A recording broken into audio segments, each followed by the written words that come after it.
That's right. Some of our audience here in Bourbriac, coming up to 7:45, live up to an hour away, scattered across Brittany. All listen to Radio 4, they assure me. You're not lying, are you? No, they're all very keen to see you as well on our camera screen that we've got here, John. We can see you in action in the studio. So don't do anything naughty. He's waving now. It is all very civilised here. We've already had our breakfast croissant and pain au chocolat from the boulangerie a minute's step from here, which opened at 7:30 this morning. But for you at home and those here in our audience who don't actually live in the village, we wanted to paint a picture of life here in Bourbriac. I invited Alex Richards, who's lived here for 8 years, to take me on a tour and explain exactly what did happen here last February. So, Alex, here we are. Where did the demonstration take place? Well, it was right here in the Place du Somme. There were about 30 or 40 demonstrators, I would say. We don't know whether they were all local. Lots of people didn't recognise their faces. Quite a few English people came down to see what was happening because it made some excitement on a otherwise wet February day. And I went down and spoke to people, and they were very friendly, gave me traditional Breton cakes and cider and all of these type of things.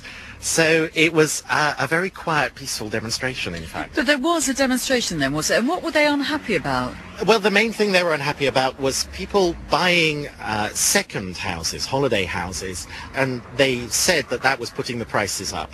They were also worried as well about Parisians buying houses. It wasn't just Brits, and they weren't really concerned if it was Brits who came and lived over here full time. It was that idea of having a house empty for 11 months of the year. Bonjour. Bonjour. Je prends une baguette, s'il vous plaît. Une baguette. Oui, merci bien.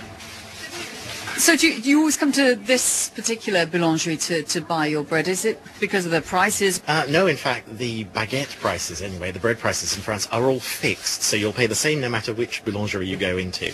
And the prices are all kept like that by the government. Why?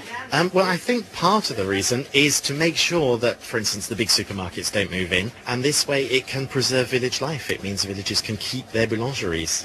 Right, you paid for your bread, haven't you? Yes. You better not run off with it. French-British relations may not be quite so good if you ran off with a loaf of bread without paying. Okay. Au revoir, madame. Au revoir, merci. Alex, walking around the village, we're in front of some road signs now. I can't help noticing that they are in 2 languages. Is that just because they're very proud of the Breton language? Yeah, I think it is, really. There's been a resurgence of the Breton language. You do sometimes get a situation where somebody has gone around and actually graffitied out the French half. So you'll just have the Breton part. Before the protest, there was a little bit of anti-British graffiti sprayed on some of the road signs. It would say Brits out, but it's now faded. Have you mastered the Breton language at all? No. All I've mastered to say in Breton so far is goodbye, I can say, which is kenavo, and gwynru and gwyn, which is red and white wine. Well, absolute essentials obviously have to be established first of all. This is our cue now that the sun's gone in to nip into the cafe for a coffee. I should think so, yes. Surrounded.